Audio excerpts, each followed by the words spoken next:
we speak about subjective visual vertical.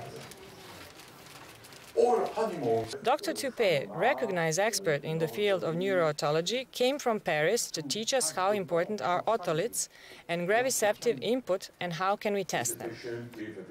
Subjective visual vertical test improves more rapidly if the peripheral lesion is on the non-dominant side of vestibular cortex. SVV can be sensitive for central lesions too. We saw from your very interesting presentation that that test is not just for peripheral vestibular system, it also tests some central parts of vestibular system. It's so important to understand how the patient stands and how he is in this brain also, not only with some other part more archaic. Some patients have a very rare experience of out-of-body. Out-of-body sensation. Sensation, to be not here, but here. 2 centimeters or 1 meter, because... Does it happen especially after some movements?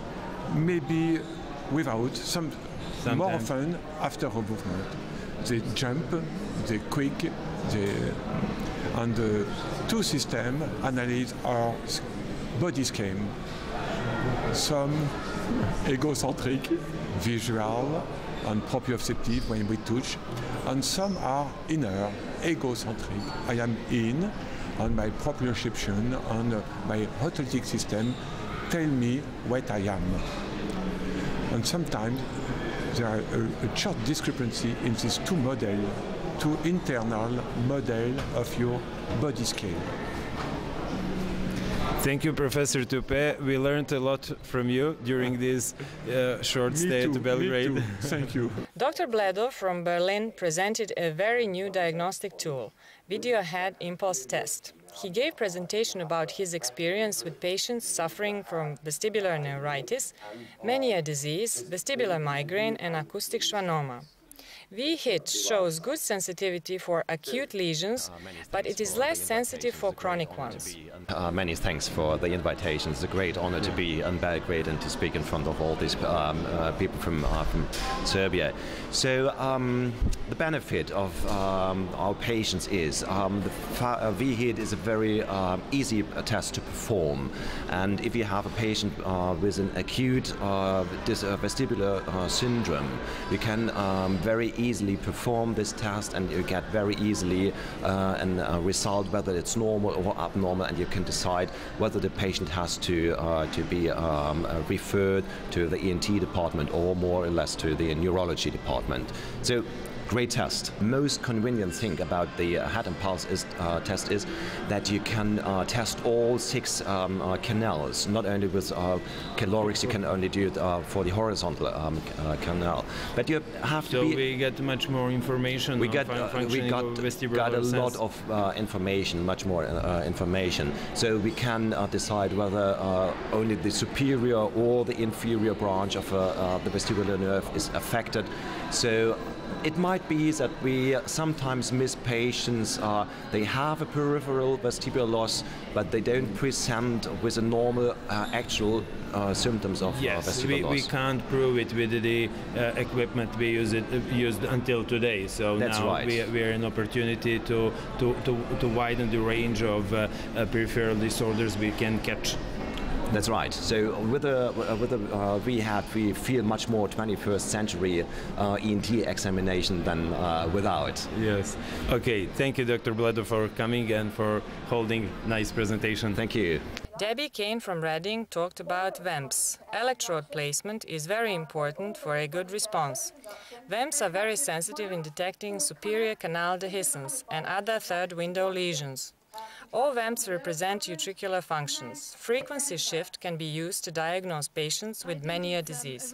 I think it's a really useful adjunct to the normal tests that we have, the calorics and the VNG. You're testing a different part of the system.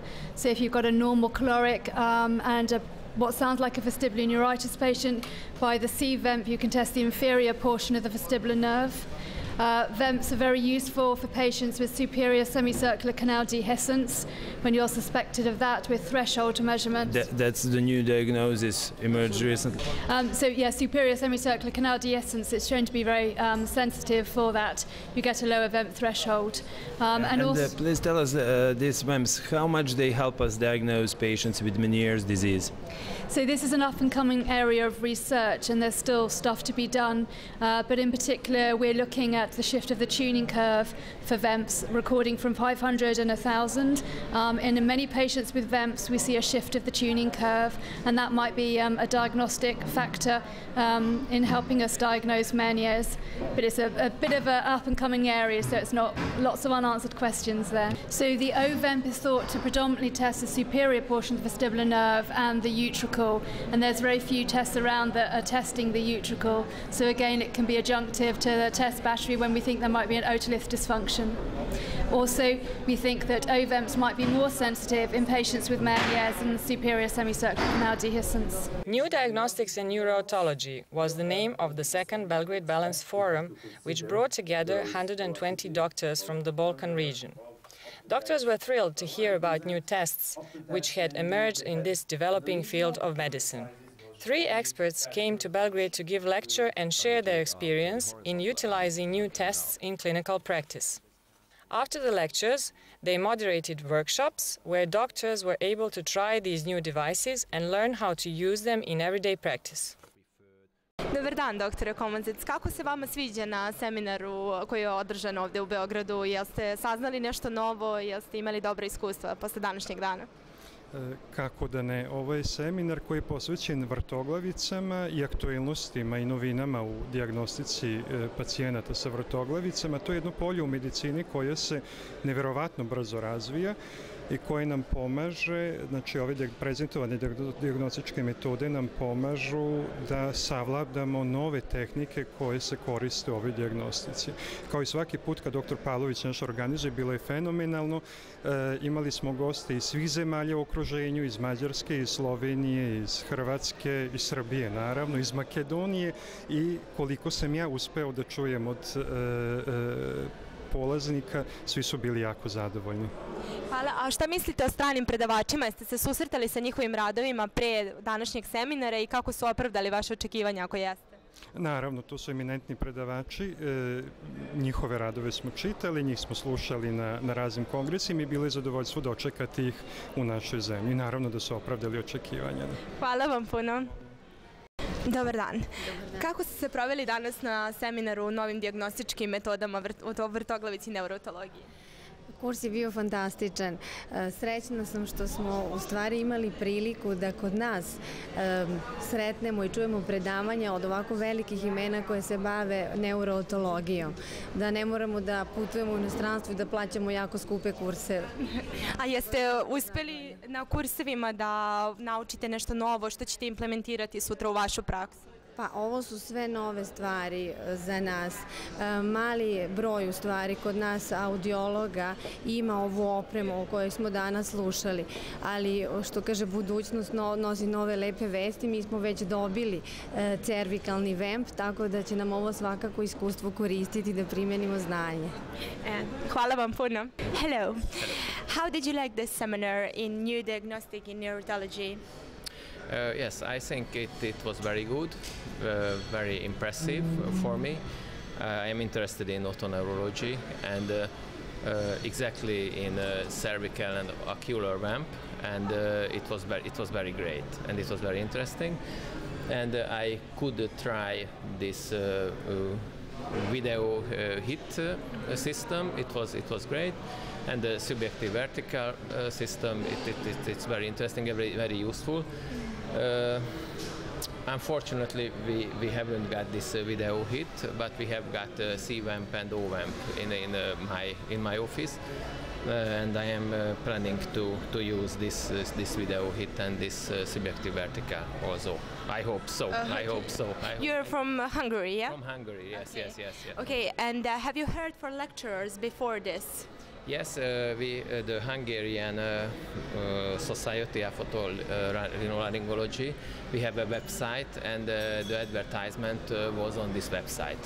So I can collected inform from this. And lecturers, Michel Tupé, Alexander Blodow, Debbie Kane, you like them? Yes, I like them very much. Kako vam se svidao seminar o novim dijagnostičkim metodama u neurotologiji? Pa seminar mi se jako svidio, prvo zato što je bio dosta od velike praktične koristi. Znači, vidjeli smo nekakve konkretne stvari, naučili smo neke nove stvari, mada je ovo jedno područje u medicini koje je možda i najpropulzivnije, najviše novih stvari se tu događa. Tako da neke stvari odavno već znamo, neke stvari smo u posljednje vrijeme saznali i u terapiji i dijagnostici, a puno još stvari ima koje se moraju do kraja razjasniti. Tako da ovo je jedan od načina da krenemo u bolju budućnost, svjetliju što se tiče otoneurologije. Mislite da ćete moći ovo kada se vratite u Hrvatsku da primenite u vašoj kliničkoj praksi? Pa ja sam došao upravo vidjeti nekakve detalje, mi puno stvari već radimo i postali smo zapravo jedan pravi mali regionalni centar za dijagnostiku i za liječenje vrtoglavica, a ovo će nam pomoći da postanemo još bolji.